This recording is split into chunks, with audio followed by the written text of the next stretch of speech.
নমস্কার বন্ধুরা, আজকে যে পিঠেটি আমি বানিয়েছি এটি দেখতে একটি ফলের মতো। এই ফলটির সাথে রাম এবং সীতার নাম জড়িয়ে আছে। সীতা দেবী খুবই পছন্দ করতেন এই ফলটি। এই ফলটির নাম সীতাফল। আতা গাছে তোতা পাখি। হ্যাঁ বন্ধুরা, এটি আতা ফল। আতা ফল পিঠে বানানোর জন্য আমি প্রথমে পুর তৈরি করে নেব। পুর তৈরি করার জন্য আমি নিচ্ছি এখানে গাজর। গাজর আমি গ্রেট করে নিচ্ছি।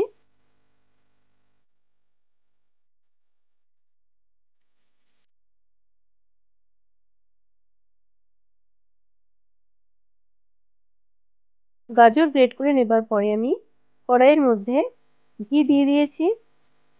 গরম ঘিয়ের মধ্যে আমি গ্রেট করা গাজরগুলো দিয়ে দিচ্ছি। গাজর দিয়ে এটি আমি খুব ভালোভাবে ভাজতে থাকবো।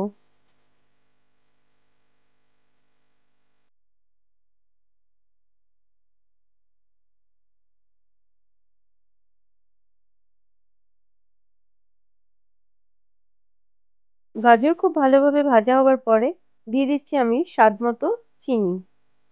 চিনি দেবার পরে দিয়ে দিচ্ছি আমি কাজু বাদাম। এরপর দিয়ে দিচ্ছি আমি গুঁড়ো দুধ। এখন সমস্ত উপকরণ আমি একসাথে মিশিয়ে নেব। পুর তৈরি হয়ে গেছে। এবার নামানোর আগে দিয়ে দিচ্ছি আমি এলাচ গুঁড়ো। এলাচ গুঁড়ো পুরের মধ্যে মিশিয়ে নেবার পরে এবার এটি আমি নামিয়ে নিচ্ছি।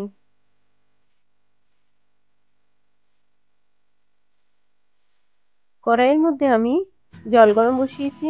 জলের মধ্যে আমি পরিমাণ মতো লবণ দিয়ে একটু নেড়ে নিচ্ছি। জল ফুটতে শুরু করলে জলের মধ্যে দিয়ে দিচ্ছি আমি শুকনো চালের গুঁড়ো।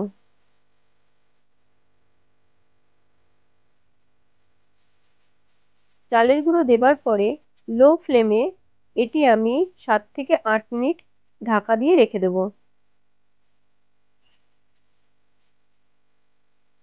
7-8 মিনিট পরে দেখুন বন্ধুরা, এটি খুব ভালোভাবে সিদ্ধ হয়ে গেছে। এবারে কড়াই থেকে এটি নামিয়ে নিচ্ছি। আলাদা একটি পাত্রে নিয়ে এটি আমি হাতের সাহায্যে মেখে নেব।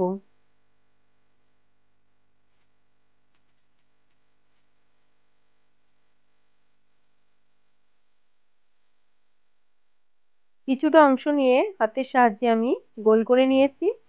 এখন আঙুলের সাহায্যে আমি এটি গোল বাটি আকারে তৈরি করে নিচ্ছি। এখন পুরের কিছু অংশ নিয়ে বাটির মধ্যে ভরে বাটির মুখ আমি আটকে দিচ্ছি। আটকে দিয়ে এটি আমি আবার গোল করে নেব।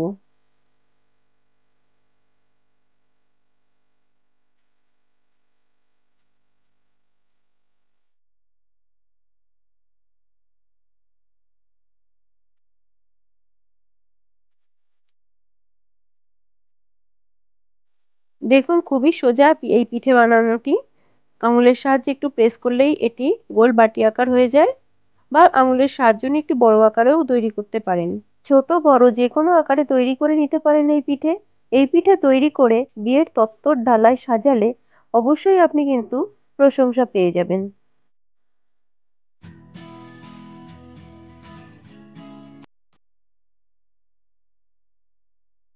গোল গোল পিঠে অনেকগুলো তৈরি হবার পরে কিছুটা পিঠে আমি নিয়ে একসাথে দু হাতের সাহায্যে চেপে গোল বলাকার তৈরি করব। এটা জুড়ে যাবে, খুব সহজেই এটি জুড়ে যায়। একটা পিঠে দেখুন আমি বানিয়েছি, আরো কিছু পিঠে আমি বানিয়ে নিচ্ছি। হাতের সাহায্যে জাস্ট একটুখানি চাপ দিলেই কিন্তু এই পিঠে একসাথে জুড়ে যায়।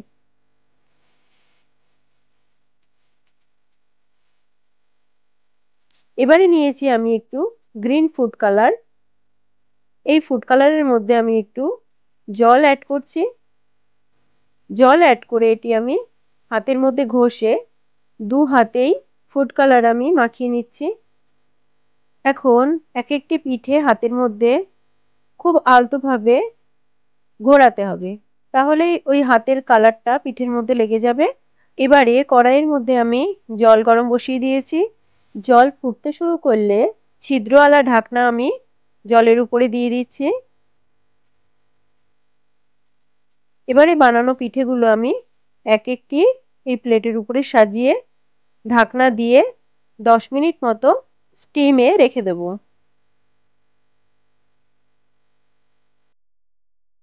10 মিনিট পরে পিঠেগুলো আমি নামিয়ে নিয়েছি। তৈরি হয়ে গেছে আতা পিঠে বা সীতাফল পিঠে। এই পিঠে দেখতেও যেমন সুন্দর হয়, খেতেও কিন্তু খুবই ভালো হয়। দেখুন বন্ধুরা, পিঠেটি কত নরম হয়েছে আর এটি খেতেও কিন্তু খুবই সুন্দর। আজকে এই ভিডিওটি যদি আপনাদের ভালো লাগে তবে লাইক করবেন, শেয়ার করবেন আর বিথিকার রান্নাঘরের চ্যানেলটি সাবস্ক্রাইব করে পাশে থাকবেন।